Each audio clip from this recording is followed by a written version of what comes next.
유도심은 이거 여러분들 경찰관 친절하다? 그러면 진짜 조심해야 되는 거예요. 예. 그래서 전화할 때도 제가 영상에서도 한번 찍어서 말씀드렸죠. 누구누구 아시죠? 그러면 경찰서라고 전화가 일단 오면 어떻게 해야 되냐? 누구누구 아시죠? 라고 물으면 먼저 대물어야 돼. 근데 왜 저한테 전화를 하신 거예요? 라고 물어보고 뭐 누구누구 뭐 사건 때문에 뭐 때문에 무슨 누구누구 씨가 전화를 해서 이렇게 고소를 해서 연락을 드렸습니다. 라고 이야기할 때 그러세요. 그러면 제가 지금은 좀 바쁘니까 지금 담당자분 성함하고 경찰서하고 부서와 이름하고 알려주세요. 제가 어떤 내용으로 고소가 된 건지 한번 확인을 해보고 제가 전화를 드리겠습니다. 그래서 다시 어디로 가요? 1번으로 가야 되는 거예요.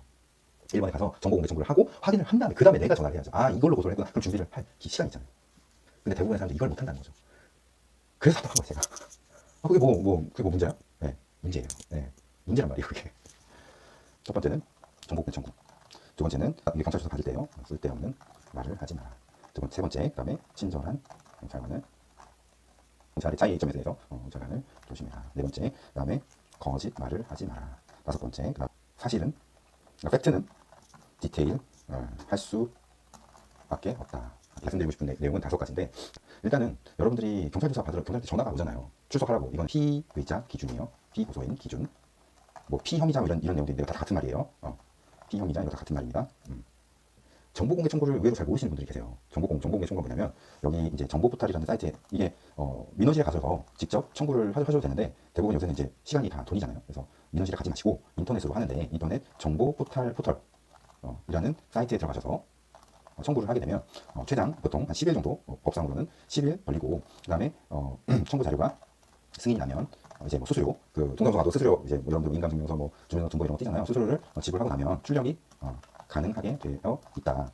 그럼 이런 프로세스를 왜 해야 되냐면 저한테 유로로 이렇게 코칭을 받으시는 분들도 혹시 어떤 내용으로 고소를 당하신 거예요? 라고 물어보면 정확히는 모르는데 대략 이런 걸로 고소를 당한 것 같아요. 경찰이 그렇게 얘기를 하더라고요. 라고 저한테 말씀을 하세요. 근데 절대 그 말을 다 믿어서는 안 됩니다. 왜냐면 경찰관은 어찌됐든 간에 수사를 하는 입장이고 거기에는 수사 기법 같은 게 들어갈 수 있단 말이에요. 그래서 그 팩트를 그대로 다 전달을 하지 않기 때문에 팩트를 알아야 되는 거예요. 우리가 팩트. 그래서 내가 도대체 어떤 내용으로 고소를 당했는지 알아야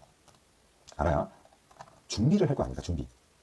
준비를 할 수 있다라는 거예요. 이게 중요한 거예요. 왜냐면 그냥 이런 분들도 계세요. 심지어 내가 고소장을 받는데도 고소장에 관련된 내용만 준비를 하고 잘 거기에 이제 집중을 하면 되는데 다른 분들은 도둑이 제발저리다고 막 불안해가지고 다른 내가 불법을 저지른 사람들과 당연히 그렇게 도둑이 제발저리겠죠. 다른 것까지 막 방어한다고 정신이 없어요. 그래서 경찰서 가면 횡설수설 하는 거예요. 이게 다음 얘기하는 다음 주제하고 다음 이번 내용하고 이제 연결이 되는데 내가 뭘 고소당했고 어떤 혐의로 지금 당신네들이 고소를 하는지 명확하게 근거가 있어야 된다는 거예요. 그 근거가 있어야 내가 그걸 기준으로 준비를 할 수 있다는 거죠. 그러니까 그거를 정확하게 반드시 해요. 이건 선택사항이 아니라 반드시 알아야 한다. 고소 사건일 경우에는 근데 현장에서 체포가 되거나 임의동행하거나 현행범 체포가 되거나 긴급 체포가 되는 경우에는 해당이 되지 않습니다. 고소를 당했을 경우에요. 반드시 정보공개 청구를 해서 내가 어떤 내용으로 고소를 당했는지 반드시 알아야 됩니다. 네, 됩니다.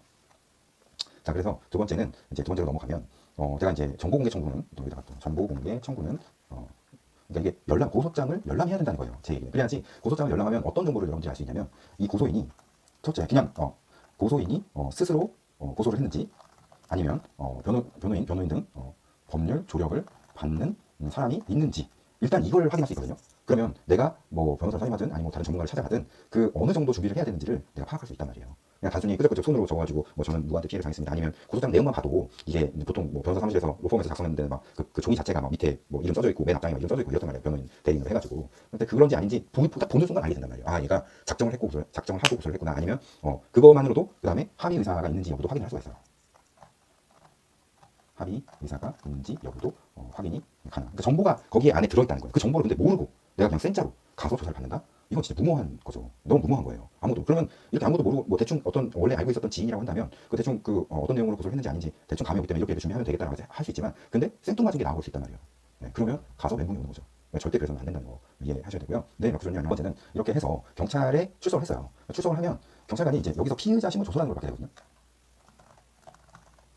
피해자 신문 조사를 받으면서 한 가지 또 팁을 드리면 이때 인정신문이라는 것을 해요. 인정신문 뭐냐면 출석한 사람이 이 사람 맞나? 이 사람이 맞는가? 확인하는 작업도 있지만 한 가지 더 의도가 들어있어요. 근데 이걸 잘 모르세요. 잘 알고 가세요. 이건 혹시나 이 방송에 녹화돼서 올라갈 거니까 잘 알아서 이때 주의할 때가 뭐냐면 인정신문 할 때 나의 배경에 대해서 물어보거든요. 경찰관이 나의 배경에 대해서. 그래서 뭐 직업은 뭐냐? 뭐 결혼하다면 결혼을 했냐, 애인은 있냐, 뭐 가족 관계는 어떻게 되냐, 수입은 어떻게 되냐, 뭐 술은 마시냐, 담배는 피냐, 뭐 등등 호구 조사를 겁나 한단 말이에요. 호구 조사를 하는 것 같아요. 근데 여기서 어떤 피고소인 같은 경우는 어떤 감정이냐면 왜 이런 것까지 물어보지? 왜 이런 것까지 물어보지? 라는 생각이 들어요. 반드시 들 거예요. 근데 이거를 얘기를 잘 하셔야 돼요.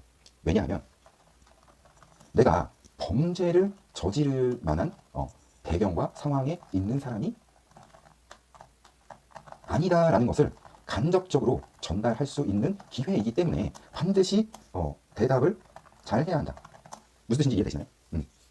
그게 무슨 말이지? 이렇게 생각할 수도 있어요. 근데 이거는 그러니까 경찰관이 처음부터 이 사람이 어떤 사람인지 파악하기 위해서 물어본단 말이에요. 이렇게 저렇게 성향을. 그걸 딱 물어보면 이 사람이 그거는 이제 뭐 과학적으로 설명할 수는 없지만 촉이라는 게 있어요. 형사들의 촉. 그러면 딱 보면 뭐 술 먹고 담배 피고 뭐 무슨 일 하고 뭐 연봉은 얼마나 되고 뭐 지금 현재 살고 있는 집이 그렇게까지 물어보지 않는 경우도 많이 있는데 뭐 전세 사냐 자가에 사냐 재산은 얼마나 되냐 이런 걸 저는 물어봤거든요. 왜 이걸 물어보냐면 범죄 혐의에 대한 고의성이 있는지 여부를 검토하는 것이다.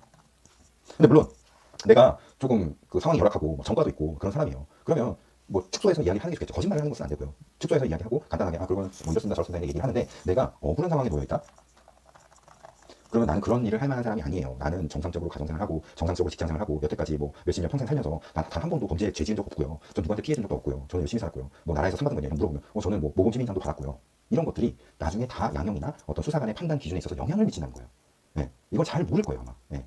그렇기 때문에 반드시 꼼꼼하게 계획을 세우고 가셔야 한다. 그래서 예를 들어서 이런 거예요. 당시 사건이 있을 당시에 어떤 술을 먹고 일어난 그런 사건이에요. 근데 내가 술을 못 마시는 사람이야. 아니면 아직 내가 한 주량이 두세 병 돼. 근데 그때 당시에 거의 술을 한두 잔밖에 안 마셨어. 맨정신이었는지 아니면 술에 완전 취해 있던 상황인지 이런 부분에 대해서도 우리가 이 간접적으로 이런 걸 다 입증할 수 있단 말이에요. 왜냐면 처음에 딱 아무 생각 없이 인정신문 할 때 주량이 얼마나 되나요? 소주 두 병인데요. 근데 그때 당시에 술 얼마나 드셨어요? 그때 당시에 뭐 소주 한 병밖에 술 취해서 기억이 안 난다. 그럼 소주 주량 두 병이라고 했는데 소주 한 병밖에 안 먹었는데 왜 기억이 안 난다고 하시는 거죠? 라고 추궁 포인트가 될 수 있다는 거예요. 네. 무슨 말인지 아시겠죠? 네, 이런 뉘앙스로 가는 것이니까 쓸데없는 말을 하지 말고 팁을 하나 드리자면 일단 요 처음에 조사할 때 처음에 인정신문이죠. 요 인정신문에 대한 부분을 요거를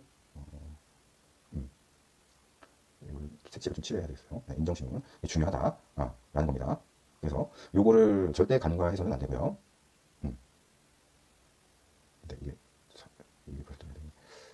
네, 그리고 나서 중요한 게 대부분의 사람들은 이제 고소를 당한 것 자체가 억울하잖아요. 고소를 당한 것 자체가 대부분 억울한 상황이다. 근데 그래서 어떤 실수를 저지르냐면 수사관이 묻는 말에 대답을 해야 되는데 보통 감정적인 이야기를 한다. 어떤 건지 제가 설명을 드려볼게요. 예를 들어서 이런 거예요. 피해자는 고소인하고 어떤 관계입니까? 이렇게 심플하게 물어본단 말이에요. 그런데 나는 이미 그 사람한테 엄청나게 그 피해를 당했을 수도 있고 아니면 오히려 그런 경우도 많이 있으니까 아니면 그 사람하고 악감정이 있기 때문에 그 사람한테 저는 진짜 그 사람 진짜 얘기도 하기 싫어요. 그냥 아무런 관계 없는 사람이고요. 근데 실제적으로는 그 사람하고 예를 들어서 한 2, 3년 정도 아니면 뭐 더 오랜 기간 동안 아니면 더 짧은 기간 동안 관계를 맺고 비즈니스를 하는 관계였다. 아니면 뭐 연인 관계였다. 아니면 뭐 어떤 전혀 모르는 사람이다. 이런 이야기를 듣고 싶은데 수사관이 원하는 답변이 이런 것들인데 저 그건 잘 모르는 사람이에요. 이렇게 얘기를 해버린다는 거예요. 그 사람하고 저랑 상관없어요. 특별히 상관없는 사람이에요. 이렇게 얘기를 한다는 거예요. 그렇게 얘기하지 말고 정확하게 그 사람하고 나하고 어떤 관계였는지 대답을 해주고 마찬가지로 어떤 사건이 발생 어떤 부분에 대해서 추궁을 한다고 한다면 뭐 예를 들어서 그 사람한테 뭐 돈 빌린 사실 있으시죠? 네. 그때 당시에 어떤 상황이었길래 그 돈을 빌리셨습니까? 라고 물어보면 막 횡설수설 하는 경우가 많단 말이에요. 제가 돈을 빌리고 싶어서 빌린 게 아니라 그 사람이 뭘 어쩌게 저쩌게 뭐 했기 때문에 내가 어쩔 수 없이 그 사람이 도와준다고 해서 난 빌렸고 받았고 그다음에 뭐 언제까지 준다고 했는데 내가 상황이 이렇게 돼서 뭐 도저히 못하면 이렇게 막 변명을 막 둘러댄단 말이에요. 그렇게 이야기하는 게 아니라 제가 법적인 서류나 진술을 하는 방법에서 그 영상에서 한번 설명을 드렸는데 질문하면 예 아니오로 먼저 대답을 하는 거예요. 예 아니오로 대답을 하고 그 다음에 예 맞다면 할 말이 없는 거고 대부분 혐의를 묻는 질문에 대해서는 아니요 그런 사실 없습니다 라고 얘기를 하고 거기다가 뒤에다가 이유와 근거를 붙여줘라. 근거라는 것은 증거라는 거예요. 증거가 없다면 어쩔 수 없겠지만 그런 이유에 대해서 딱딱 맞게 붙여주면 되는 것이지 내가 A라는 것을 물어봤는데 자꾸 B라는 것을 대답하거나 C라는 것을 대답하면 그러면 경찰관이 이제 어떤 방식으로 되냐면 그러니까 그 사람하고 그 자리에 그날 뭐 11월 16일 날 그날 거기에 같이 있었죠? 라고 물어보면 네 있었습니다. 아니면 아니요 없었습니다. 이렇게 얘기를 하라는 거예요. 네, 이건 어렵지 않잖아요. 그죠? 그리고 혐의를 그렇다면 본인의 혐의를 인정한다는 뜻인가요? 라고 물어봤을 때 아니요 그렇지 않습니다. 왜냐하면 저는 이런 이유가 있었고요. 그 다음에 제가 그때 당시에 누가 있었는데 그 사람이 제가 그때 상황을 진술해 줄 사람이 있었고요. 만약에 없다면 그러면 그때 당시에 거기 CCTV 있으면 CCTV를 확인해 보셔도 좋고요. 아니면 제 휴대폰에 이런 내용이 남아있으니까 제 휴대폰을 근거로 보여드리겠습니다. 이렇게 얘기를 하면 된다는 거예요. 근데 이제 내가 어떤 진짜로 죄를 범했고 어떤 불리한 상황에 놓여있다 라고 하면 얘기가 좀 다르죠. 만약에 내가 이거 진짜 빼박이다. CCTV도 있고 뭐 목격자도 있고 다 있어요. 그럼 어떻게 해야 되냐? 그럼 납작 엎드리는 게 좋은 거예요. 근데 그러려면 뭘 먼저 해야 되냐? 그러려면 내가 어떤 내용으로 고소를 당했는지 이거를 알아야 된다는 거. 고소장을 열람해서 그래야지 합의 의사가 있는지 여부도 파악이 가능하고 이게 연결이 되는 거란 말이에요. 예.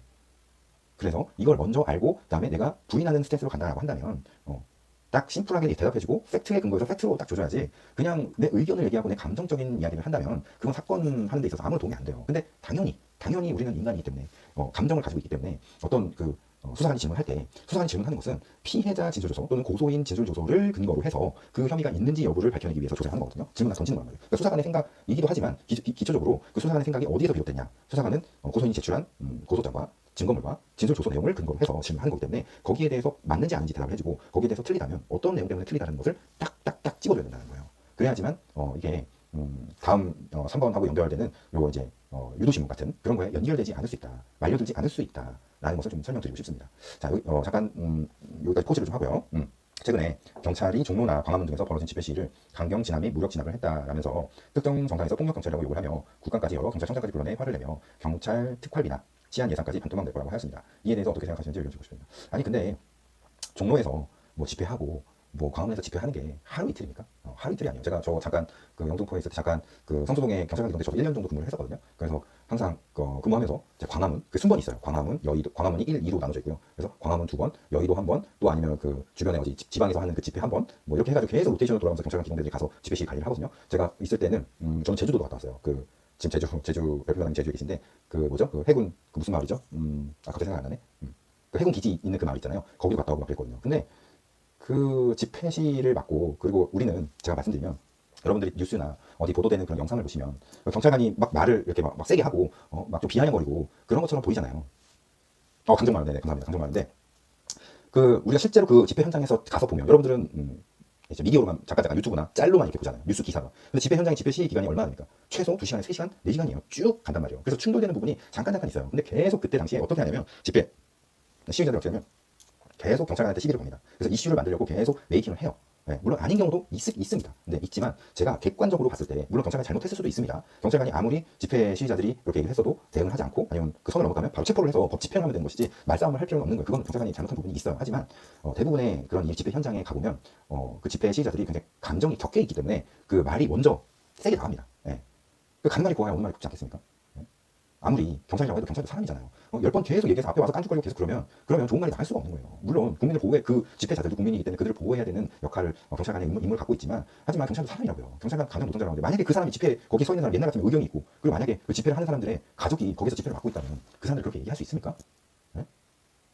그렇지 않을 거예요. 물론 그렇다고 하더라도 경찰이 국민 생명과 재산을 보호해야 되는 위치에 있기 때문에 좀 더 유연하게 대처해야 될 필요성, 지혜롭게 대처해야 될 필요성은 있어요. 물론 그 경찰관도 지탄을 받아야 되는 부분도 있겠죠. 하지만 집회자들의 그 성향을 한번 생각을 해보시라고요. 집회자들은 이렇게도 안 되고 저렇게도 안 되고 어디 호소할 데가 없으니까 현장에 가서 집회를 하는 거거든요. 그러니까 얼마나 감정이 이게 올라와 있겠습니까? 그러면 경찰은 뭐예요? 경찰은 국가예요, 국가. 그들한테는 경찰은 국가란 말이에요. 국가한테 항상 읍소를 하는 거예요. 네, 그렇기 때문에 근데 하지만 그 듣는 사람은 누구예요? 경찰관 개인이잖아요. 그런 갈등을 자꾸만 그 정치 그 어떤 이슈 메이킹으로 만들어서 쓰는 그들이 잘못된 거예요. 집회를 하는 사람들은 약자예요, 약자. 네. 그래서 그들을 보호해줘야 된단 말이에요. 경찰은 그들을 보호해야 될 의무가 있어요. 하지만 그걸 가지고 중간중간 그걸 완전히 업으로 삼아가지고 집회하는 것을 업으로 삼아 돈을 받는 사람도 있어요. 그런 사람들이 자꾸 이슈를 만들어서 정치 선전선동을 하려고 하는 그런 게 나쁘다는 거예요, 저는. 그런 게. 네. 그러니까 소수 약자들을 이용해서 그런 이슈 몰이를 하고 자꾸 그런 걸로 인해서 뭐 좌파 우파 나눠가지고 서로 다투려고 하는 거 이게 나쁘다는 거예요. 네. 뭐 누구 탄핵하고 뭐 어쩌고 그럼 그 사람 되면 뭐 똑바로 됩니까? 나라가? 이 사람이 되면 똑바로 돼요? 국민이 투표해서 세운 사람이잖아요. 그러면 다 좌든 우든 합심해가지고 나라가 잘 사는 길로 가야 될 거 아닙니까? 자기네 뜻을 관철시켜주지 않는다고 해가지고 그거를 내려오라고 하고 물러나라고 하고 그럼 국민은 뭐예요? 물론 아무리 표 차이가 조금으로 해서 방송이 되긴 했지만 그 사람이 그 임기에 있을 동안에는 최선을 다해서 도와줘야죠. 좌파가 대통령이 됐어요. 마찬가지입니다. 좌파에서 됐든 우파에서 됐든 누군가 대통령이 됐으면은 그 사람들이 국민을 위해서 일을 할 수 있게끔 국회의원들이 합심해가지고 도와줘야 될 거 아닙니까? 이건 누구 권력 유지하기 위해서 하는 거지. 누굴 위해서 하는 겁니다. 누굴 위해서 이슈 메이킹을 하는 겁니다. 제가 거기에 대해서 정말 할 말이 많은데 아무튼 그렇습니다. 그래서 거기에 피해를 보는 것은 경찰은 권력이 신용일 수밖에 없어요. 왜냐? 경찰은 행정안전부 소속의 경찰국 소속의 경찰청장이라 해봐 차관급밖에 안 돼요. 네. 그냥 시키면 해야 되는 존재들 뿐이에요. 근데 그리고 아까 말씀드렸지만 개개인이란 말이에요. 개개인. 그 개개인한테 그래요. 그 개개인이 잘못할 수 있어요. 국민이 그렇게 집회자들이 막 험한 말 하고 막 한다고 해서 비하는 걸 그럴 수 있어요. 하지만 그 사람이 우리의 가족이었다. 집회자의 가족, 집회 시위자의 가족이었다. 그렇게 하겠습니까? 그렇지 않을 거예요. 네. 저는 그런 말씀 드리고 싶고요. 그거를 그 뒤에 깔려있는 그 정치 세력과 배경과 의도를 여러분이 파악하셔서 정확하게 분별하시는 눈을 가지길 바라겠습니다. 저는 좌파도 싫고 우파도 싫고 다 싫습니다. 네, 다 싫고요. 그냥 이 정치를 하는 사람들이 뭐 국민을 위해서 서로 합심을 해야 된다고 생각합니다. 표가 어떻고 좌석이 뭐 몇 석이 중요한 게 아니잖아요. 여러분들 우리 국민이 피해서 국민의 세금으로 잘 살고 사회에 소외된 그런 계층들을 오히려 집회를 하는 사람들을 보살피고 돕고 발벗고 나서서 이렇게 해야지 그 사람들을 가지고 선전선동하고 이건 잘못된 방법이에요. 여러분들 그거 좀 하셨으면 좋겠습니다. 충분한 답변이 됐다고 생각을 하고요. 거기에 대해 진짜 뭐 항상 이야기하지만 정치나 종교에 대한 이야기가 나오면 밤을 새야 됩니다. 사실 네, 끝이 없어요.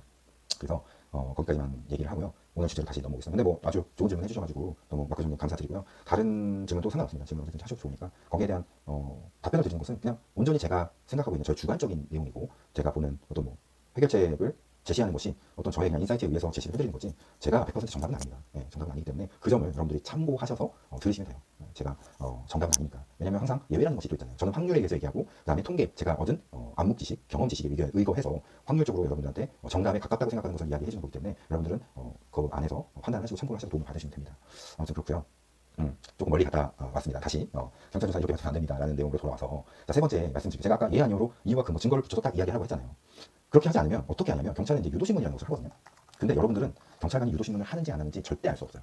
네. 왜? 제가 말씀드렸죠. 인정신문 단계부터 그 다음에 전화를 걸 때부터 경찰관이 유도신문을 합니다. 네. 여러분들이 느끼지 못하게 이게 유도신문이었나? 라고 생각될 만큼 여러분들은 그거를 경찰관의 그 입장에서 왜냐하면 위치 자체가 여러분들은 지금 방패의 입장이란 말이에요. 근데 경찰관은 경찰관이 피고소인한테 전화를 해서 출석하라고 하는 입장에 서 있잖아요. 그러면 자 보세요.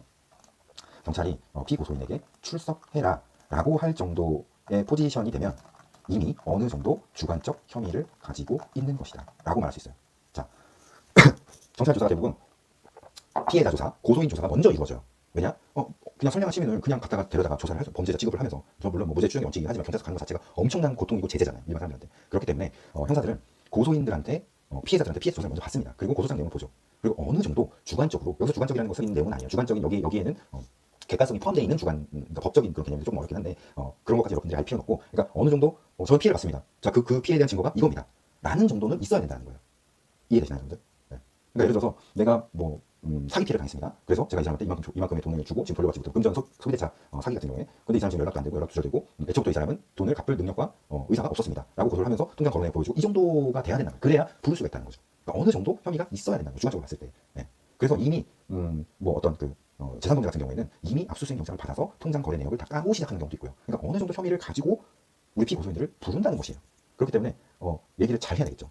그래서 처음부터 전화할 때 이런 식으로 전화를 하는 거예요. 누구누구 뭐 김계동 씨, 저기 그 뭐 누구 홍계동 씨라고 아시죠? 네, 네 아는데요. 그 예전에 그 뭐 홍계동 씨한테 뭐 돈 뭐 얼마 빌려주신 거 있어요? 이렇게 물어본단 말이에요. 그러면 뭐라고 여러분들 대답할 것 같아요? 네, 네, 뭐 그럼 있어요. 이렇게 얘기를 하겠죠. 왜냐면 너무 디테일하게 질문하니까. 언제쯤 뭐 어떤 계좌로 뭐 얼마 정도 빌려준 적 있죠? 아, 네, 그거 있잖아요. 그거 좀 보니까 좀 이게 문제가 좀 된 것 같더라고요. 아직 돈을 못 주셨나 봐요. 네. 아, 예, 제가 뭐 사업 때문에 사업이 잠깐 부도가 나고 뭐 이렇게 막고 하다 보니까 제가 주려고 했는데 이렇게 상황이 이렇게 돼가지고 뭐 주지 못했습니다. 제가 줄 드릴 거예요. 아, 그쵸? 네, 그 뭐 안 돌려주려고 하신 건 아니죠? 아, 네, 맞아요. 그러면 일단 그거에 대해서 뭐 홍길동 씨가 이제 경찰에다 이렇게 고소를 했어요. 돈을 못 받았다고. 그래서 그거 저희가 이제 접수를 받으면 또 조사를 해야 되니까 일단은 한번 나와서 조사를 받고 가세요. 네, 뭐 크게 뭐 문제될 것 같진 않은데 한번 오셔가지고 한번 어떻게 된 건지 한번 이야기 좀 해주세요. 이렇게 전화하면 여러분들 어떨 것 같아요? 네. 거의 대부분 거의 90%는 그냥 옵니다. 네. 네. 물론 겁이 많으신 분들은 경찰에 막 가야 된다고 하면 막 변호사 찾아가고 막 누구 찾아가고 이거 어떻게 해야 되냐 막 이렇게 하시겠지만 되게 그 경찰관 이제 좀 짬밥이 좀 있는 경찰관들은요 이거 굉장히 스무스하게 이야기를 해요. 이게 다 지금 제가 유도신문 장치를 지금 다 걸어놨거든요. 여러분들 지금 제가 유도신문 한 내용에 대해서 파악하실 수 있으시겠어요? 네. 모른다. 일반 사람들은 몰라요. 네. 지금 제가 돈 빌린 사실 있죠? 누구 아시죠? 관계에 대해서 물었죠. 사실관계에 대해서 물었죠. 네. 그래서 거기에 대한 이유, 돈을 갚지 않았던 이유에 대해서도 확인이 됐죠. 네. 계좌는 어떤 계좌로 받았는지 그거에 대해서 확인됐죠. 벌써 조사가 다 끝난 거예요. 이 정도면. 특별한 일 아니면 그건 송치가 된단 말이에요. 확인하는 작업만 이렇게 하면. 근데 몰라요. 그리고 와서도 그렇게 해요. 굉장히 친절하게 나이스하게 이렇게 해줍니다. 특히나 그 이제 수사과 경제팀 같은 경우에는 형사는 좀 약간 더 터프하고 왜냐면 이제 형사과나 이쪽은 좀 강력 범죄들이 많고 조금 이제 그런 범죄들 많지만 이제 재산범죄 경제 수사과 이쪽으로 가면 거의 대부분 넥타이 메고 앉아서 이제 옛날에 조사과라고 했는데 그런 좀 젠틀한 분들이 많으시기 때문에 근데 대부분의 그 수사과에 근무하시는 분들이 경력이 좀 많으신 분들이 좀 많이 배치가 돼 있어요. 왜냐면 그 민사상 이슈가 많이 관련돼 있고 법률적 지식이 좀 많이 알아야 되기 때문에 조금 고참들이나 이런 분들이 많이 좀 가는 물론 다 그런 건 아니지만 약간 분위기 자체가 좀 그렇거든요. 그러면 그분들이 얘기를 하면 그냥 넥타이 메고 진짜 왜 오셨어요? 네. 뭐 어떻게 된 건지 한번 이야기해보세요. 네. 이렇게 하면서 사사사사 얘기하면 그냥 줄줄줄줄 다 얘기하는 거예요. 네. 물론 뭐 이제 안 그러신 분들도 있겠지만 그래서 유도신문 이거 여러분들 경찰관 친절하다? 그러면 진짜 조심해야 되는 거예요. 네. 그래서 전화할 때도 제가 영상에서도 한번 찍어서 말씀드렸죠. 누구누구 아시죠? 그러면 경찰서라고 전화가 일단 오면 어떻게 해야 되냐? 누구누구 아시죠? 라고 물으면 먼저 대물어야 돼. 근데 왜 저한테 전화를 하신 거예요? 라고 물어보고 뭐 누구누구 뭐 사건 때문에 뭐 때문에 누구 씨가 전화를 해서 이렇게 고소를 해서 연락을 드렸습니다. 라고 이야기할 때, 그러세요. 그러면 제가 지금은 좀 바쁘니까, 지금 담당자분 성함하고 경찰서하고 부서와 이름하고 알려주세요. 제가 어떤 내용으로 고소가 된 건지 한번 확인을 해보고 제가 전화를 드리겠습니다. 그래서 다시 어디로 가요? 1번으로 가야 되는 거예요. 1번에 가서 정보공개 청구를 하고 확인을 한 다음에, 그 다음에 내가 전화를 해야죠. 이걸로 고소를 했구나. 그럼 준비를 할 시간이 있잖아요. 근데 대부분의 사람들이 이걸 못 한다는 거죠. 그래서 답답한 거예요, 제가.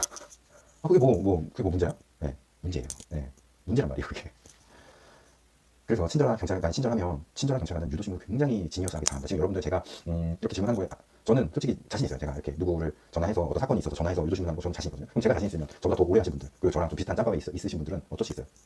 다 비슷하게 잘 한다는 거예요. 예. 그 정도 수준이 된다는 거예요. 10년 이상 짬밥 먹으신 분들은 전화해서 하면 여러분들이 당할 수가 없어요. 일반인들은. 특히나 내가 피고소인의 입장이라면. 그러니까 제가 그 영상 있어요. 제가 만들어 놓은 거. 경찰서에 전화 오면 이렇게 대응해야 됩니다. 일단 여러분들이 어떤 범죄 혐의나 누구 관계에 대해서 물어보면 근데 경찰이 맞나요?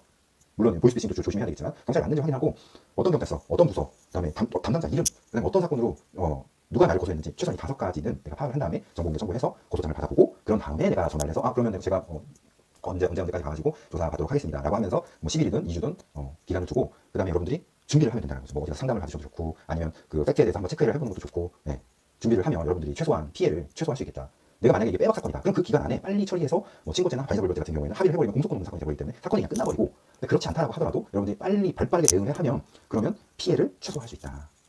조사도 굉장히 매끄러워지고 이런 부분을 여러분들이 잘 하셔야 된다라는 겁니다. 집회에 대해서 되게 관심이 많으시네요.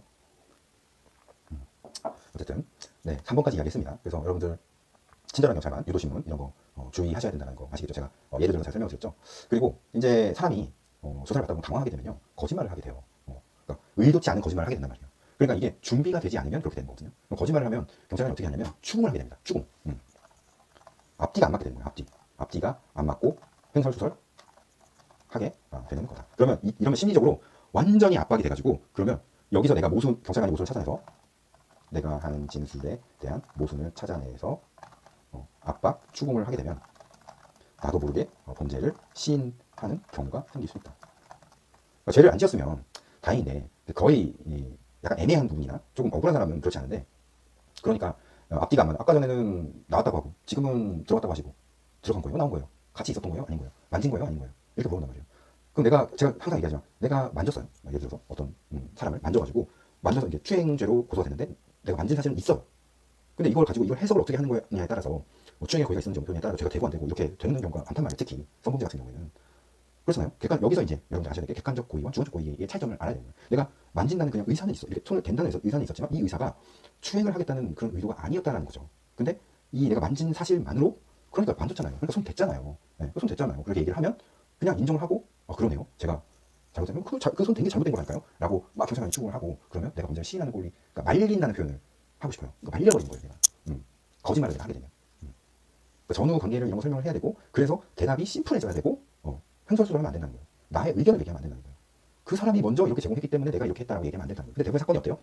사건의 흐름이라는 게 대부분 갑자기 1에서 점프해가지고 5, 6 이렇게 가는 게 아니라 시간의 역사의 흐름이 있잖아요. 어디서 만나서 무슨 관계가 있었고 다툼이 있다가 아니면 남녀 관계 같은 경우에는 뭐 어떤 분위기로 이렇게 연결되다가 어떤 특정 포인트에서 트러블이 되는 부분이 생긴단 말이에요. 그러니까 1, 2, 3, 4, 5, 6, 7, 8, 9, 10 이렇게 간단 말이에요.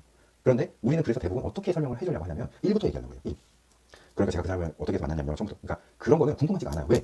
경찰관은 이미 고소인 조사를 할 때, 피해자 진술 조사를 할 때 이미 다 알고 있어요, 내용을. 그래서 경찰관이 궁금한 건 네가 이런 사실을 이런 관계에 있다는 건 아니까 이런 사실이 지금 5번, 5번, 7번이 문제가 된다면 5번, 7번에다가 질문을 하는데 우리는 뭘 얘기하나? 우리는 1번, 2번을 얘기하고 있는 거예요. 그러니까 자꾸 이게 매치가 되지 않는 거죠. 근데 친절한 경찰관 같은 경우에는 그냥 들어줄 수 있어요. 근데 하지만 들어주다가 얘기를 하는 거죠. 그러니까 했다는 거죠. 네, 이렇게 되는 거예요. 그건 이제 유도신문에 걸려버리는 거고. 그래서 어떻게 얘기해야 되냐면 5번, 7번에 대해서 물으면 5번, 7번에 대해서 예, 아니오를 딱 얘기해주고 거기에 대한 이유를 얘기해주고 그런 부분은 여기 있습니다. 딱 이렇게 얘기를 딱딱딱 맞게 해줘야 된다는 거예요. 근데 대부분의 그런 많은 사건들이 특히나 이제 은밀하게 이루어지는 사건들, 뭐 남녀 간의 관계에 관련된 그런 범죄들은 굉장히 그 여성의 진술에 의존할 수밖에 없거든요. 이럴 때 이제 굉장히 문제가 됩니다. 그래서 그거에 대한 주장을 어떻게 해줘야 되냐면 이제 다음 카테고리로 넘어가는데 굉장히 디테일하게 설명을 해줘야 되는 거예요. 거기 예를 들어서 뭐 어디 모텔 갔다 아니면 뭐 여자의 집으로 갔다라고 얘기하면 거기서 이루어졌던 그런 행동들, 그러니까 범죄 현장이라는 표현을 좀 할게요. 다른 어디서 만났고 이런 거 중요한 게 아니에요. 범죄 현장에서 이루어졌던 나의 행동들과 어떤 내가 그 상대방과 나눴던 그 워딩에 대해서 정확하게 얘기를 해주는 거예요. 나는 그 사람하고 그때 당시에 이런저런 얘기를 했고 저 사람은 내가 이런 얘기를 했더니 저 사람은 이런 얘기를 했고 내가 이런 행동을 했더니 저 사람은 이런 행동을 했었다. 그래서 뭐 자세는 어땠고 뭐는 어땠고 이렇게 디테일하게 얘기를 할 수 있어야 돼요. 그런 디테일하게 얘기를 하고 그게 처음부터 끝까지 조사를 할 때 일관되게 이야기를 하면 그거를 사실이라고 추정을 하게 되는 거예요. 왜냐? 일관되니까. 물론 거짓말도 일관되게 할 수 있습니다. 하지만 거짓말과 사실, 팩트의 차이점은 뭐냐면요. 팩트는 굉장히 디테일하다는 거예요. 왜? 내가 직접 경험을 했기 때문에. 그래서 워딩이 그 사람 입에서 이런 얘기가 나왔을 거라는 생각이 수사관 입장에서 봤을 때 충분히 그런 얘기를 할 수 있겠다. 그리고 충분히 그런 행동이 이루어졌겠다라는 것들이 입증이 되는 거죠. 물론 이제 거기서 CCTV가 나오고 뭐 지문이 나오고 이런 것들이 추가적인 참고인의 진술이 나온다면 금상첨화겠지만 만약에 안 나온다, 오로지 진술에 의존을 한다라고 했을 때 중요한 거는 디테일이에요, 디테일. 그래서 기억이 안 난다라고 진술하는 것은 굉장히 안 좋은 방법이에요. 예. 어떻게 보면 기억이 안 납니다라고 얘기하는 것은 범죄를 시인하는 꼴이나 다름없다고 저는 생각을 해요. 그래서 절대 기억이 나지 않습니다. 이런 게 유리하다. 진술을 거부하겠습니다. 유리하다고 생각하시는데요. 그렇지 않습니다. 예. 그런 부분들을 여러분들이 좀 잘 좀 지켜주셨으면 좋겠어요. 그래서 5가지를 제가 말씀드리는데 이런 부분들을 여러분들 신빙성, 신빙성, 그러니까 믿을 수 있다는 거죠. 믿을 수 있는 것은 일관성에서 나오고 일관적으로 얘기할 수 있는 것은 사실에 근거하고 그 사실은 디테일하지만 나올 수 있다. 그러니까 여기까지 오시는 분들 사실은 억울한 사람들이 대부분이겠죠. 내가 만약에 범죄를 시인한다고 그러면 여기까지 오지도 않아요. 그냥 합의, 1단계에서 거의 대부분 끝나는 거예요. 나머지는 되게 편하게 갈 수 있는 거죠. 물론 친고죄를 반이라고 그러지 아니라고 하더라도 합의가 이루어진다면. 근데 근데 사건이 친고죄는 반이라고 불러야 되나? 그럼 말할 것도 없어요. 그냥 빨리 합의하고 그냥 끝내버리는 게 좋다는 거예요. 나는 억울한데? 제가 말씀드렸잖아요. 명예훼손죄가 500만 원 이하의 벌금인데 500만 원을 주시고 변호사를 선임해서 다퉈가지고 재판 가고 재판 가서 결국에는 이겼어요. 대법원 가서 2년 걸리고 또 민사소송 청구해서 또 변호사 비용 들어서 만약에 걔가 돈이 없어 개털이야. 그러면 누구를 위한 이 모든 프로세스냐고요. 그렇잖아요. 기회비용이라는 걸 생각해야 된다는 거죠.